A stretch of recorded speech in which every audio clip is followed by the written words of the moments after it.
Commander Ethan Fowler stood on the bridge of the USS Dauntless, watching the stars streak by as they approached the Tau Ceti system.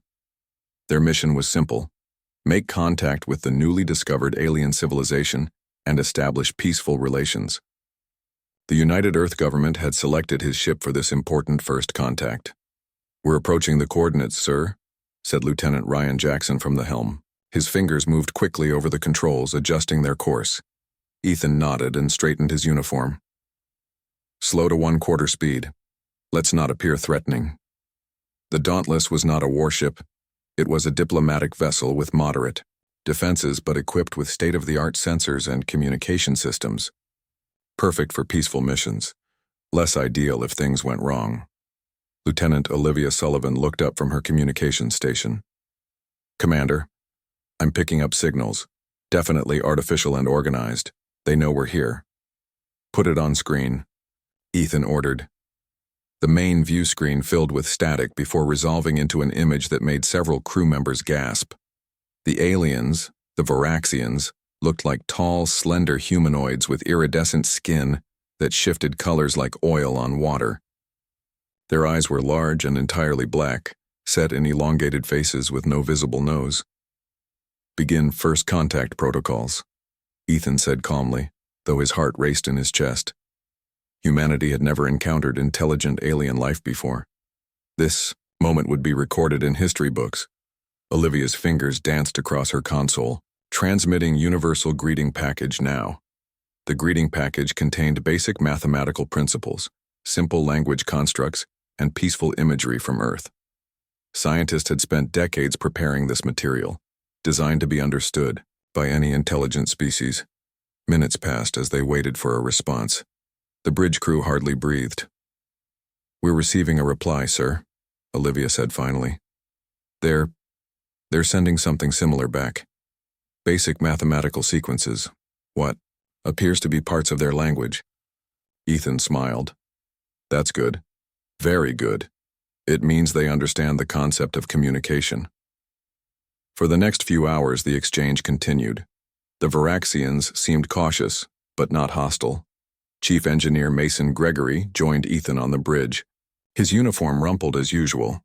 "They're more advanced than us," Mason said, reviewing the sensor data. "Their ships have some kind of energy field I've never seen before. And their propulsion system, it's incredible." "Let's hope they're friendly then," Ethan replied. By the end of the Earth Day, they had established a basic communication protocol. The Varaxians used a complex language of sounds and color changes, but their computer seemed capable of processing human language patterns. "Sir," Olivia called out, her voice tense, "I think they're inviting us to approach their homeworld. They've sent coordinates." Ethan considered this. It seemed promising, perhaps too promising. "Proceed with caution, Lieutenant Jackson. Standard approach. Let's run a sensor sweep of the area first, just to be safe." As the Dauntless moved deeper into Varaxian space, they passed 3 large Varaxian vessels. The alien ships were beautiful, sleek designs with curves that seemed to bend light around them. "Fascinating architecture," Science Officer Hannah Carter remarked. "Their ships seem almost grown rather than built." "Sir," Mason said suddenly, "I recommend we run a full-spectrum analysis of their hull composition. This could help us understand." Before Mason could finish, alarms blared across the bridge. "The Varaxian ships are powering up their weapons," Lieutenant Commander Nicole Reeves shouted from Tactical. "They're targeting us." Ethan leaped to his feet. "Shields up. Hail them, Lieutenant Sullivan." "They're not responding to our hails," Olivia said, her voice steady despite the danger. "Wait, they're broadcasting something." The view screen changed to show a Varaxian with skin pulsing angry red. It spoke in its own language, but their translation software struggled to keep up. "Violation, scan, aggression, declaration. Enemies? What did we do?" Ethan demanded. Hannah looked up from her station, face pale. "The sensor sweep. They must interpret active scanning as an aggressive act." Before Ethan could order them to power down the sensors, the lead Varaxian ship fired. The Dauntless rocked violently as the energy blast struck their shields. "Shields at 60% from just one hit," Nicole reported. "Evasive maneuvers," Ethan ordered. "Get us out of here, Jackson." As Ryan fought to turn the ship around, the view screen showed something that made Ethan's blood run cold. In the distance, 3 small human colony ships were approaching, civilian vessels with minimal defenses. "We need to warn them," Ethan said. Sullivan broadcast an emergency. It was too late. The Varaxian ships ignored the Dauntless and streaked toward the colony vessels. Bright beams of energy lanced out, and one by one the colony ships erupted into balls of fire. "No!" Ethan shouted. "Those were civilian ships." The Varaxian leader appeared on screen again. This time, the translation came through clearly. "The humans have committed an act of war by scanning our sacred vessels. We have responded accordingly. This is a formal declaration of war against your species. Prepare for extinction." The communication cut off, and the Varaxian ships turned their attention back to the Dauntless. "They're coming for us," Nicole warned. "Multiple weapons locks." Ethan gripped his chair. "Jackson, get us out of here, maximum speed." The Dauntless turned and accelerated, but the Varaxian ships were faster. Another hit rocked the ship. "Shields at 30%, Nicole reported. "We can't take another direct hit." Mason Gregory rushed to Ethan's side. "Commander, we could try the phase shift drive." "It's experimental," Ethan said. "It hasn't been properly tested." "We don't have a choice," Mason insisted. "It's either that or we die here." Another blast hit them, sending sparks flying across the bridge. "Shields critical," Nicole shouted. Ethan made his decision. "Do it, Mason. Activate the phase shift." Mason ran to the engineering station and began the sequence. "Everyone hold on." The lights on the bridge dimmed as power diverted to the experimental drive. The ship began to vibrate. "It's working," Mason called out. "We're shifting out of normal space." Through the view screen, they watched as the universe seemed to blur around them. The Varaxian ships fired again, but their weapons passed harmlessly through the partially phased Dauntless. "We can't maintain this for long," Mason warned. "The system wasn't designed for this." "Just get us clear," Ethan ordered. "We need to warn Earth." The Dauntless slipped away from the Varaxian fleet, its experimental technology giving it just enough advantage to escape. As they returned to normal space at the edge of the system, the damage reports came in. "We're hurt bad," Mason reported, "but we'll make it back to Earth space." Ethan stared at the star field on the view screen, thinking of the destroyed colony ships and the lives lost. Humanity was now at war with a technologically superior species, and the Dauntless was the only ship that had seen them and survived. "Set course for Earth," Ethan said quietly. "Maximum speed. We need to prepare them for what's coming." As the damaged Dauntless limped toward home, Ethan knew that everything had changed. Humanity's first contact had turned into humanity's first interstellar war, and based on what he'd seen of Varaxian technology, it might be a very short war indeed. The USS Dauntless limped into Earth orbit 3 days later. The ship's hull was scorched with visible damage across its port side. Inside, the crew worked tirelessly to keep systems online. Commander Ethan Fowler stood in Earth Command's main conference room. His uniform was wrinkled and dark circles shadowed his eyes. He had not slept much since their escape from the Varaxian fleet. 3 colony ships destroyed. Over 2,000 civilians lost, Admiral Catherine Walsh said, her voice heavy. She was a tall woman with gray hair and a face lined by decades of service. "And you believe this is just the beginning?" "Yes, Admiral," Ethan replied. "The Varaxians made their intentions clear. They've declared war on humanity, and from what we saw of their technology, they have the means to follow through." The room fell silent as military leaders and government officials absorbed this information. Earth had enjoyed peace for nearly 50 years. Now they faced an enemy from beyond the stars. "How much time do we have?" the Admiral asked. "Based on their ship speeds, I estimate 3 weeks before they reach our outer colonies, maybe a month before they could reach Earth." Admiral Walsh stood up. "Then we have no time to waste. Commander Fowler, your ship is the only one with direct experience against these Varaxians. Despite its condition, we need the Dauntless back, out there." Ethan blinked in surprise. "Admiral, my ship took heavy damage. We need weeks of repairs. You'll get 5 days, she replied firmly. And something else. She pressed a button on the table console. Dr. Prescott, please join us. The door slid open, and a thin man with wild white hair entered. He carried a tablet computer and looked nervously around the room. This is Dr. Alan Prescott, Admiral Walsh explained. He heads our Advanced Weapons Research Division. He has something that might help level the playing field. Dr. Prescott cleared his throat. Commander Fowler, what do you know about dark energy? Only the basics, Ethan admitted. It's the theoretical force causing the universe's expansion to accelerate. Not so theoretical anymore, Dr. Prescott said with a small smile. We've been working on harnessing it. Project Prometheus. It's highly classified and experimental, but given the circumstances. Admiral Walsh nodded. We're installing the Prometheus protocol on your ship.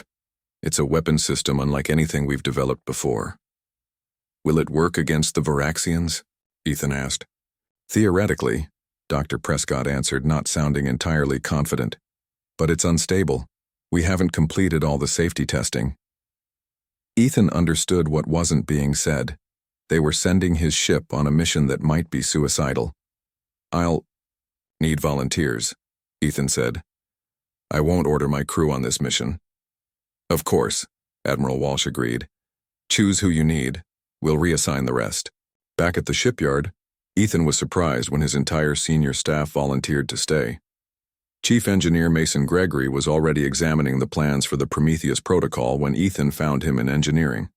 This is fascinating stuff, Commander, Mason said, pointing to the schematics on his screen. But these power requirements are massive.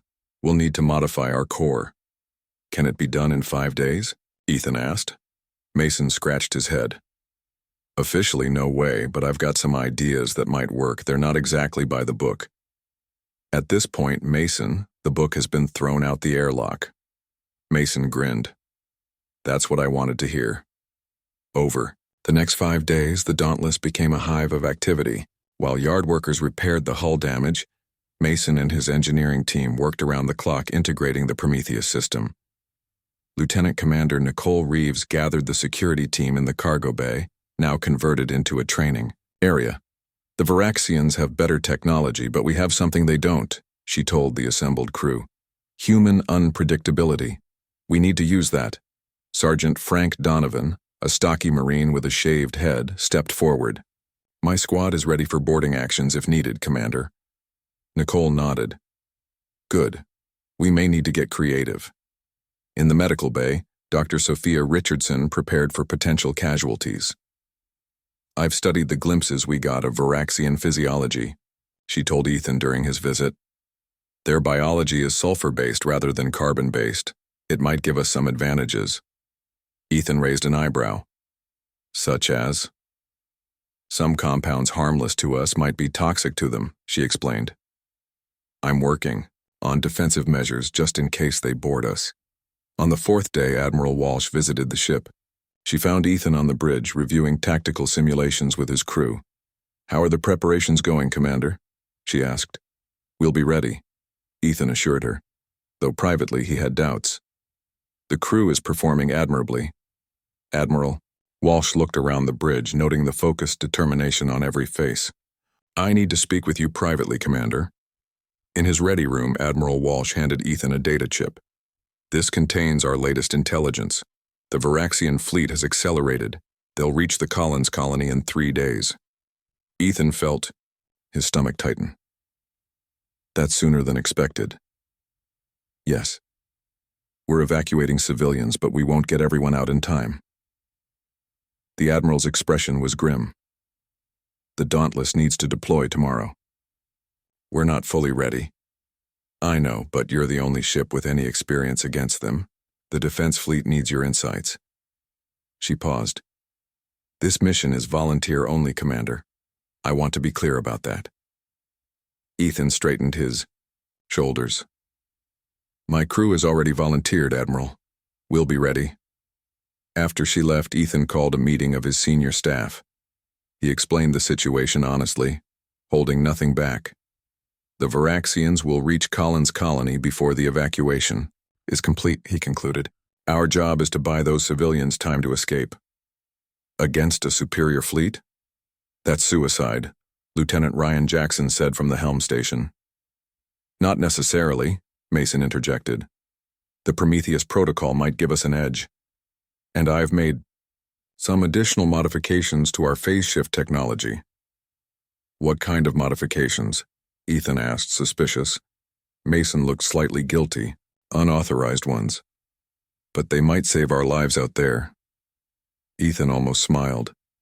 At this point, I'll take whatever advantage we can get. The next morning, the Dauntless prepared to depart. The crew moved with purpose, performing final checks on all systems. The experimental Prometheus device hummed in the engineering section, its power signature unlike anything on a human ship before. On the bridge, Ethan took his seat in the command chair. Status report?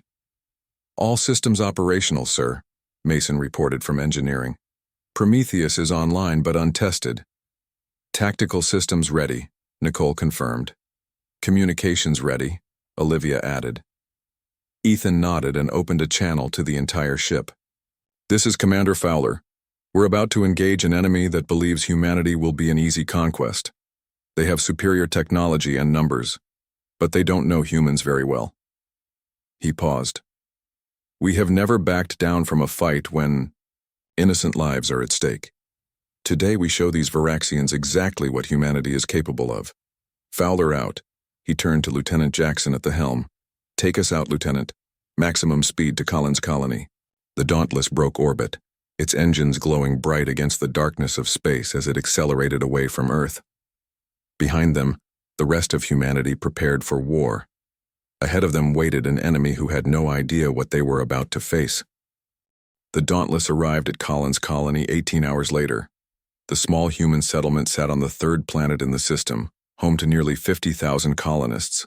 In orbit, 5 Earth defense ships formed a protective line. Status report, Ethan ordered as they dropped out of faster-than-light travel. Colony evacuation is only 30% complete, Olivia reported from communications. They need at least 12 more hours to get everyone off-world. Sensors detect multiple ships approaching from the outer system, Science Officer Hannah Carter announced. Matching Varaxian energy signatures, they'll be here in 20 minutes. Ethan turned to Nicole at Tactical. How many? 15 ships, Commander. 3 appear to be the size of battleships. The rest are smaller vessels. The odds were heavily against them. 6 human ships against 15 Varaxian vessels with superior technology. Open a channel to the defense fleet, Ethan said. Captain Gerald Perry of the defense fleet appeared on screen. Commander Fowler, we've heard about your encounter with these aliens. Any advice before they get here? Their shields operate on rotating frequencies, Ethan explained.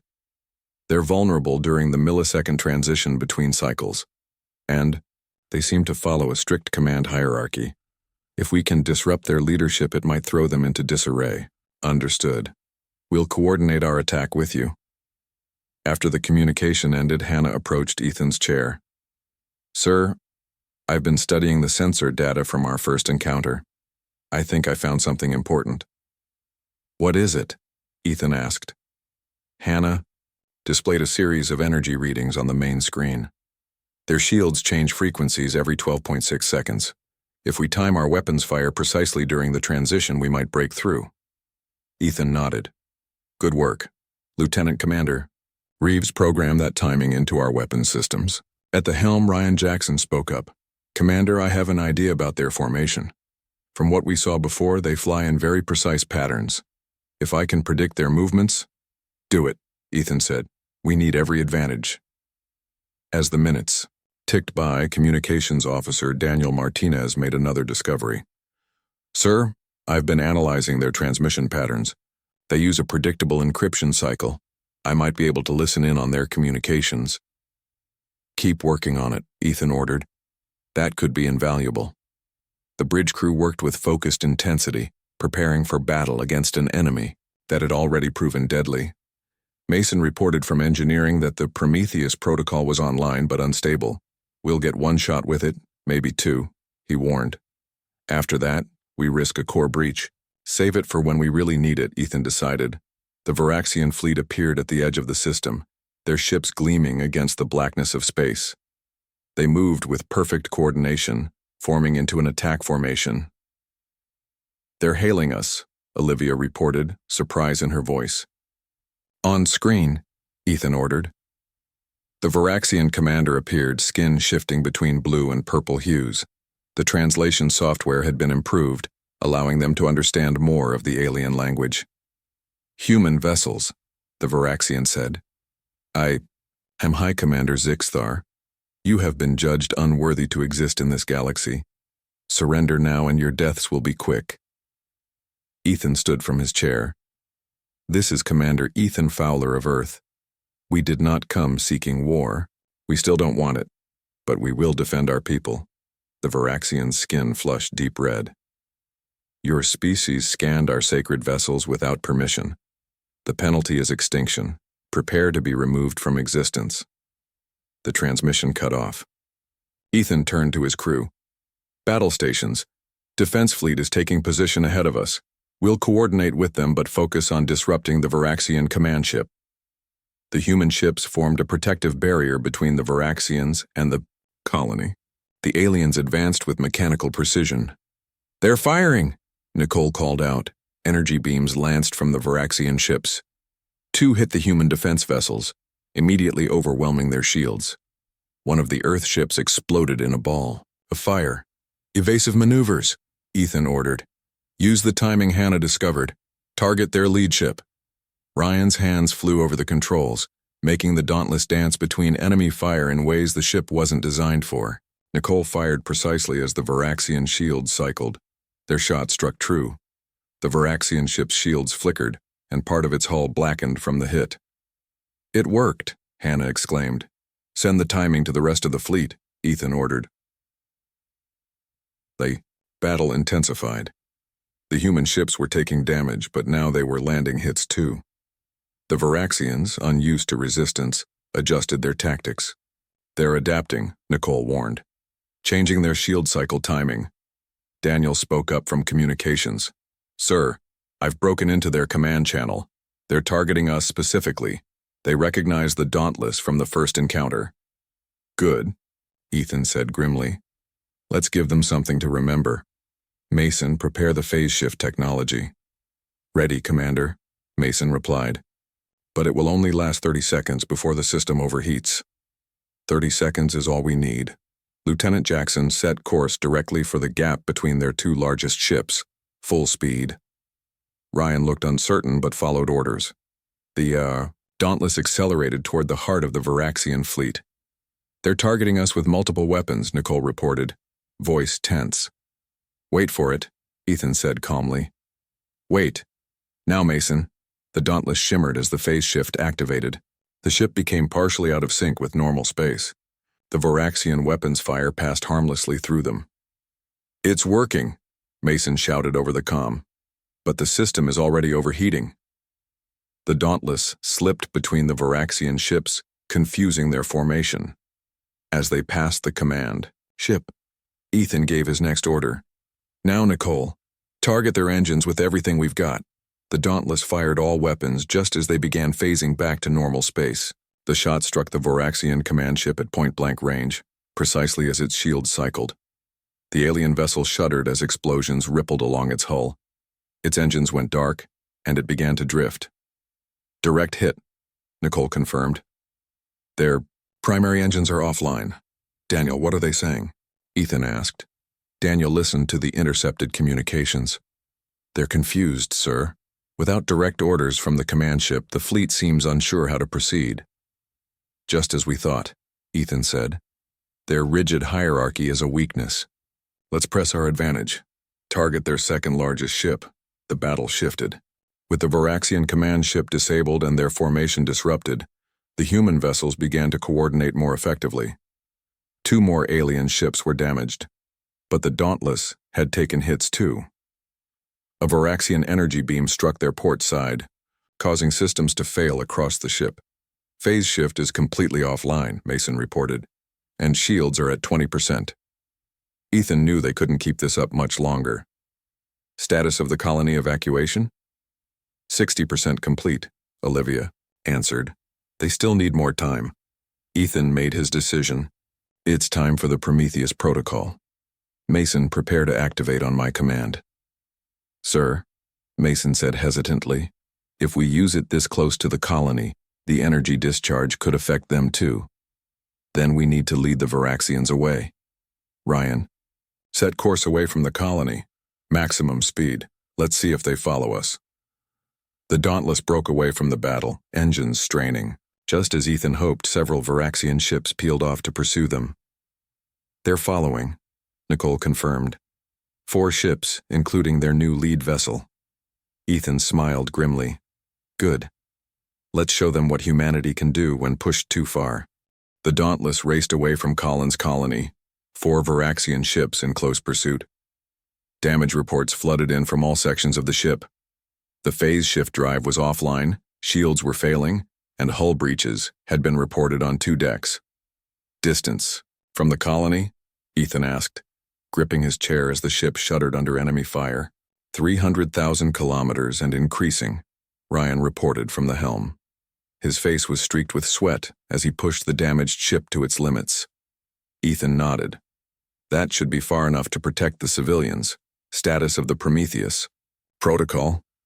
Mason's voice came through the comm system, punctuated by the sounds of sparking electronics. Ready, Commander, but I must warn you again.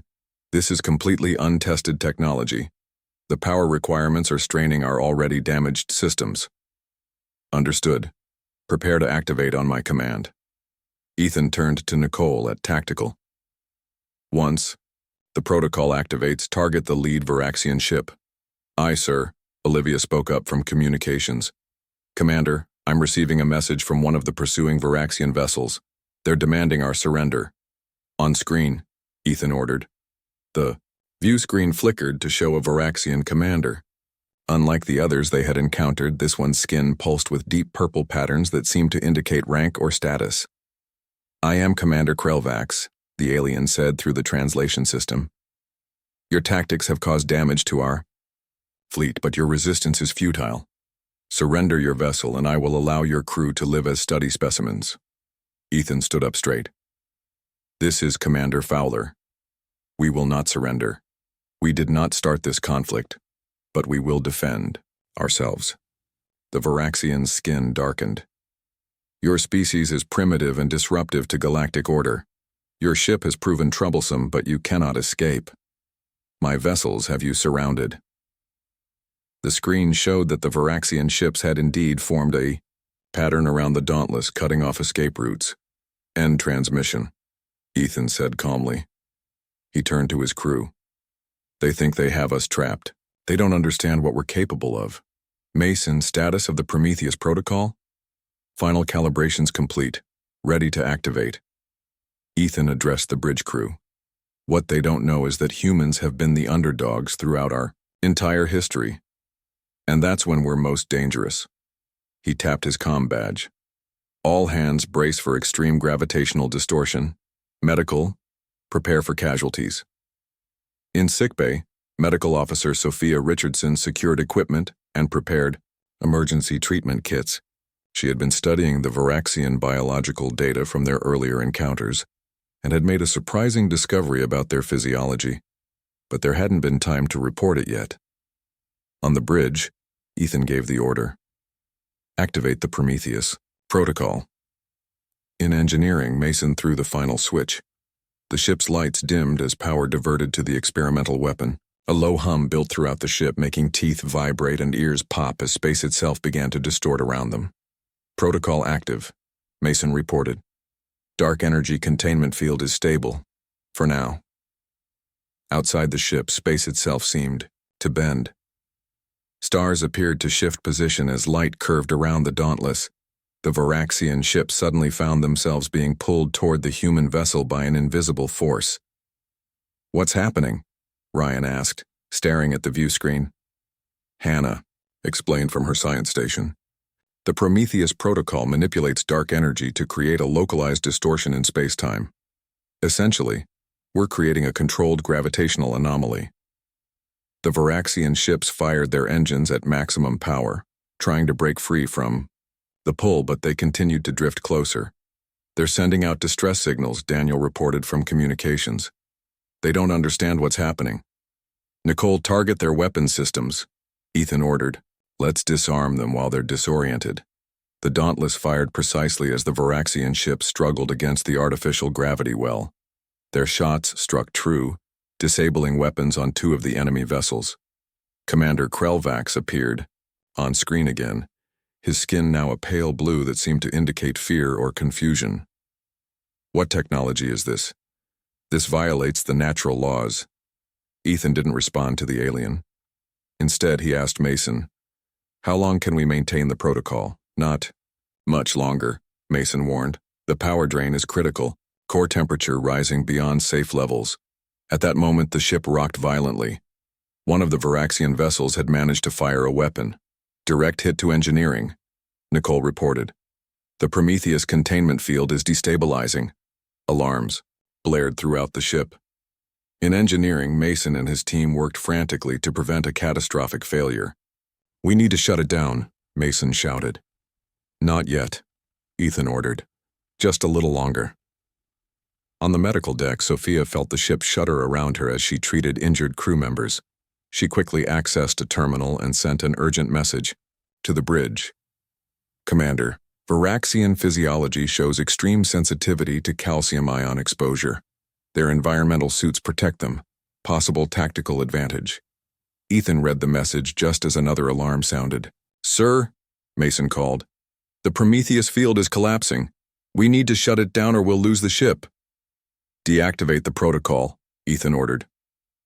The humming sound faded as the gravitational distortion dissipated. The Varaxian ships, suddenly, released from the artificial pull, drifted chaotically. "Their ships are temporarily disabled," Nicole reported, "but we're not much better off. Shields completely failed. Weapons at minimal power." Lieutenant Commander Eric Winters, the security chief, entered the bridge. "Commander, we have multiple hull breaches. Emergency force fields are holding, but only just." Ethan processed this information along with Sophia's message about the Varaxian weakness. A plan formed in his mind. "Eric, I need your security teams ready for possible boarding action. Dr. Richardson discovered that Varaxians are highly sensitive to calcium ions." Eric nodded. "We can use that." As if on cue, Daniel called out, "Sir, the Varaxians are preparing to board us. Their shuttles are launching." "Let them come," Ethan said with determination. "We'll be ready." He opened a ship-wide channel. "All hands, prepare for boarding action. Security teams to your designated positions. This is not over yet." Within minutes, the sound of Varaxian cutting tools could be heard through the hull. They were forcing their way into the crippled human ship. Eric led the first security team to the breach point, carrying weapons, modified according to Sophia's discovery. They loaded them with compressed calcium carbonate, essentially chalk dust, modified to disperse in a cloud. The hull gave way with a screech of tearing metal. 3 Varaxians in environmental suits stepped through, weapons raised. Eric's team waited until they were fully inside before attacking. "Now," Eric ordered. His team fired the modified weapons. Clouds of fine white powder filled the corridor. Where it contacted exposed Varaxian skin, it caused immediate reactions. The aliens writhed in what appeared to be pain as their skin blistered on contact. On the bridge, Ethan received reports of successful defense against the boarding parties. "They're retreating back to their ships," Eric reported. "Our calcium weapons are effective." "Good work," Ethan said. "All hands, remain on alert." Just then, the ship's AI system, Athena, spoke up with an unusual notification. "Commander, I have been analyzing Varaxian communication patterns. Their language contains mathematical sequences that suggest a vulnerability in their shield systems. I believe I can exploit this." Ethan hadn't expected this. Athena was their ship's artificial intelligence, normally handling routine operations, not tactical analysis. "Explain," he said. "Their shield harmonics follow the same mathematical pattern as their language. I can transmit a signal that might disrupt all their shields simultaneously." Ethan looked at his damaged ship and weary crew. This might be their only chance. "Do it, Athena, and send the data to the rest of the human fleet." As the Varaxian ships regrouped, preparing for another attack, Athena transmitted her calculated signal. Across all the enemy vessels, shields flickered and failed. "It worked," Daniel said in amazement. "Their shields are down." "Send a message to Commander Krelvax," Ethan ordered. "Tell him we're ready to talk peace, or continue fighting. The choice is his." Silence filled the bridge of the USS Dauntless as they waited for Commander Krelvax's response. The ship's systems hummed weakly around them. Emergency lights cast red shadows across tired faces. They had fought beyond all reasonable expectations, but Ethan knew they couldn't survive another battle. "Sir," Daniel reported from communications, "we're receiving a response." Commander Krelvax appeared on the view screen. His skin had changed to a muted blue-gray color they hadn't seen before. "Human, Commander," Krelvax said, his voice translated with a new uncertainty. "Your ship has displayed capabilities beyond our assessment of your species. Our databases classified humans as primitive beings barely worthy of notice.